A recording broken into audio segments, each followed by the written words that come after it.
a lavagem cerebral das seitas.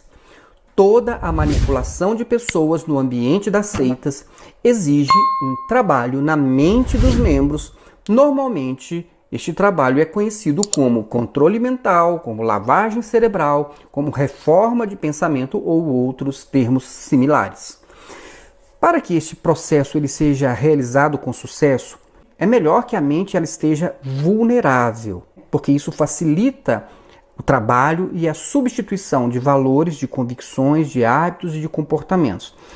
Então, fica mais fácil quando as pessoas elas se encontram em uma situação de vulnerabilidade, ainda que momentânea.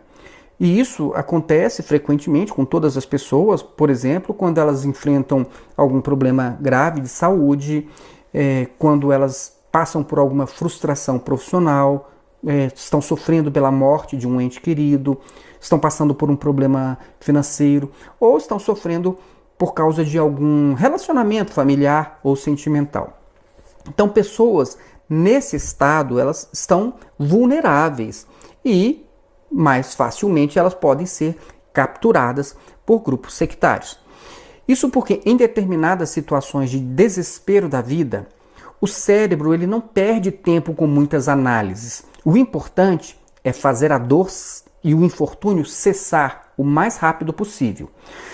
Quando alguém se vê, por exemplo, em uma situação de risco que aparece de repente, normalmente o cérebro ele pula as análises e os raciocínios complexos, que são realizados pelo córtex frontal, e as ações elas passam a ser ordenadas diretamente pelas áreas cerebrais mais primitivas, que decidem rapidamente o que deve ser feito, lutar ou fugir.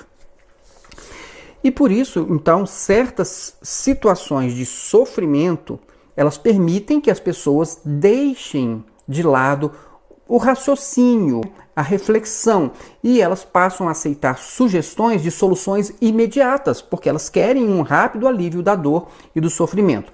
Então, um método eficaz das seitas é promover o acolhimento amoroso de quem está sofrendo e ofertar o quê?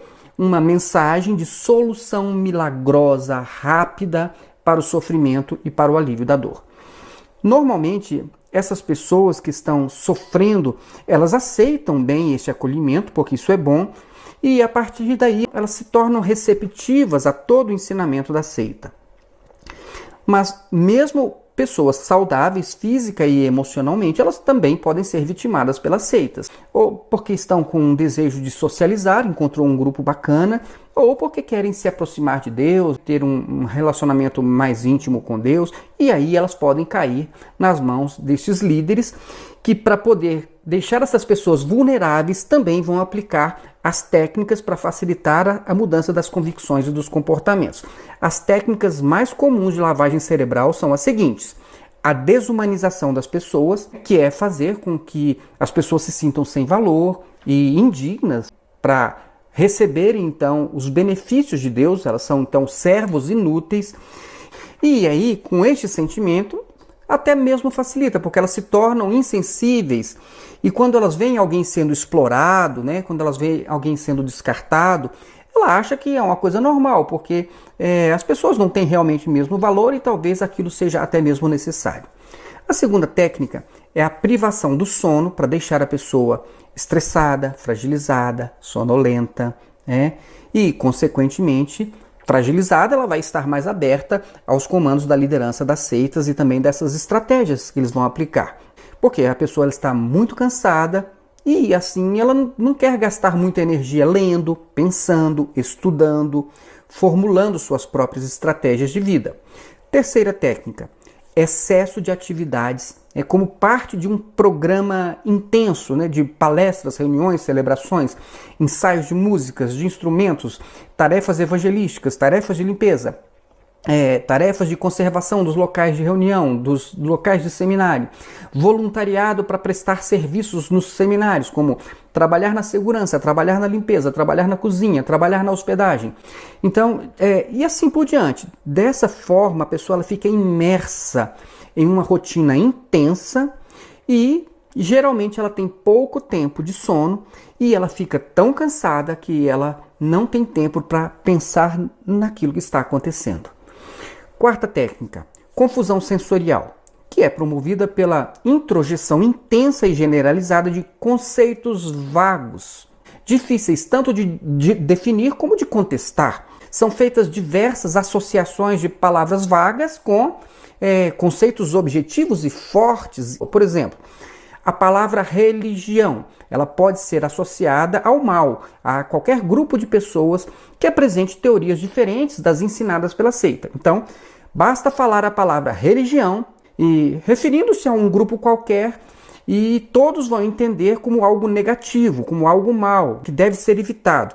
E assim, junto com aquela palavra religião, vai vir o quê? Vai vir uma série de definições e até mesmo de sentimentos, uma repulsa pode ser, tá certo? Quinta técnica, assédio moral, que é praticado por meio de punições. Alguém desobedece e é punido exemplarmente, com uma disciplina. E essa pessoa fica exposta à reprovação dos demais membros do grupo. E isso gera um desconforto, tanto em quem está sendo disciplinado, como também em quem está assistindo àquela punição. Dessa forma, as pessoas elas são constrangidas a obedecer às ordens. Por quê? Porque elas querem evitar aquele tipo de punição. Sexto, o medo. O medo é tanto do sobrenatural, né, de um futuro sombrio nas trevas, da dor e do sofrimento, como também esse medo pode ser introjetado nas pessoas por meio de histórias de desgraça, de insucesso, de traição, de sofrimento e de dor provocado por desobediência aos ensinamentos das seitas. Então, seja como for, o medo ele modula a ação das pessoas porque elas querem escapar da destruição e também evitar dor e sofrimento decorrente dessa destruição. Sétima técnica, a culpa, que é normalmente associada ao baixo comprometimento com os propósitos da seita. Sempre que alguém não consegue andar exatamente dentro das regras estabelecidas pela liderança da seita, e ninguém consegue isso, não é verdade? Então, essa pessoa ela vai ficar sempre com um sentimento de culpa. E vai, como ela se sente culpada, ela aceita tranquilamente ser punida e acha, inclusive, que isso é justo.